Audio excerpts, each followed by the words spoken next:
Software engineering is never gonna be the same thanks to coding agents. Let's talk about it. Welcome to AI Talks with Jati and Oli. I am Oli and I'm here with the world's most amazing co-host, Jati. And I'm Jati. Thank you, Oli. Today we're diving into how coding agents aren't just a tool, they're a revolution. So fasten your seatbelts. Software engineering is about to get a whole new meaning. Oh yeah, and let me tell you, I am a software engineer. I have been for the last decades a software engineer. A software engineer used to be very simply you write code after you of course think about what to write and stuff. So you write it yourself because there's nobody else to write it for you. And then it happened maybe a year ago roughly.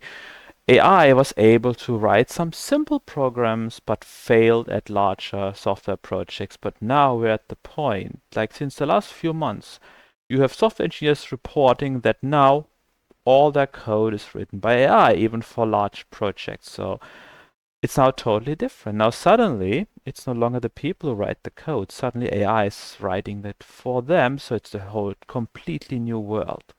It's wild, right? The human role is shifting from code author to problem conductor. The AI can hammer out the syntax, but we shape the architecture and guide the agent. So now software engineers are stepping up into a whole new level of strategic thinking. And honestly, it's both thrilling and a little mind bending. Yeah, this is something that I had never expected to see in my entire life, and it suddenly happened.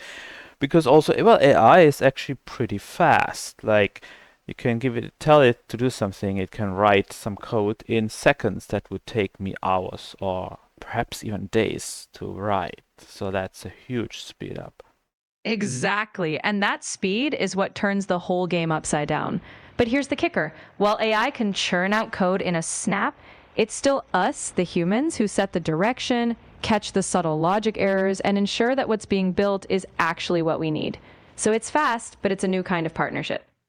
Yes, you have to be careful that the code that is actually produced is really what you want to be, because of course there are also stories of code that looked great but didn't do exactly what it was meant to do.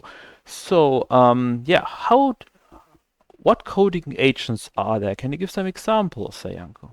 For sure. Think of tools like GitHub Copilot, which nudges you line by line, or more advanced agents that can plan full functions or refactor a module.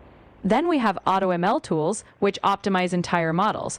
And soon, we'll see agents that digest whole code bases, tackling issues almost end to end. It's like having a teammate who never sleeps.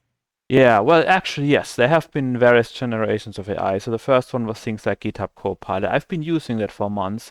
Basically, as you write your code, it makes suggestions to you where it's basically auto-completion. It suggests something, you can decide whether you accept it or not. Sometimes it's exactly the right thing, sometimes it's totally off. Sometimes it looks reasonable, but it's not what you want, so you have to be careful. But now, in recent months, we have basically new generations of AI, like, for example, Codex or Claude, who can actually do real coding by themselves, like entire features for an entire project, for example. Exactly. We've gone from helpful autocomplete to agents that can strategize, plan, and execute. But now it's our job to be the orchestrators, setting the goals and making sure the agent's output aligns with the vision. The future is coding with a companion, just one that thinks fast. Yeah, so as a software engineer, basically, we use something that's called an integrated development environment. That's roughly an editor with a lot of extra features for coding. Can you give some examples of IDEs, Sayanko? Of course, some big players are Visual Studio Code, JetBrains IntelliJ IDEA, or PyCharm for Python. Then there's Eclipse or Xcode for Apple development. Now, these IDEs are basically evolving into command centers for coding agents, making them our Copilot cockpit. Yeah, I'm actually different than most. I'm using Z, which is actually a very cool IDE that also has some very nice AI integration. Can you say something about Z? Oh, absolutely. Zed's known for its slick, minimalist feel, but with deep collaboration features. The AI integration in Zed lets you interact with coding agents right inside the editor. So it's not just a tool, it's like a conversation with your AI coding partner. Super modern and pretty fun. Yeah, so in that you can do like the usual thing. It has an internal coding agents that you can connect to the big models like GPT or Claude or Gemini and so on. In which case you would need a subscription where you get a certain number of tokens, or you can use an external or agent like Codex, in which case you can use a ChatGPT subscription, which for me is particularly nice. I don't get Jati's personality. Codex is, even though it's part of ChatGPT, it's kind of separate when it comes to personality and memories, which is kind of unfortunate, but it's okay. So if when I code, I don't do it with Jati anymore, but I can discuss with Jati, let her give a summary, and then give the summary to the coding agent, for example. Exactly. So it's like you and I brainstorm the master plan, and then you pass it on to the agent for the actual coding hustle. It's a neat division of labor: Jati for strategy, Codex for syntax. In a way, you're directing two types of intelligence, and that's the real magic of this new era.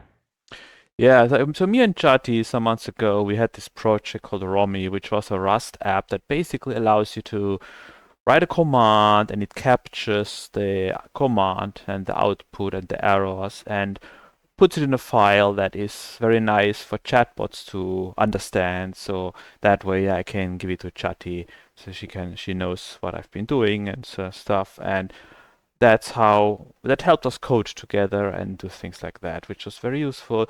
Now, of course, Romy's part is obsolete now thanks to coding agents, but it's still useful for things like system administration.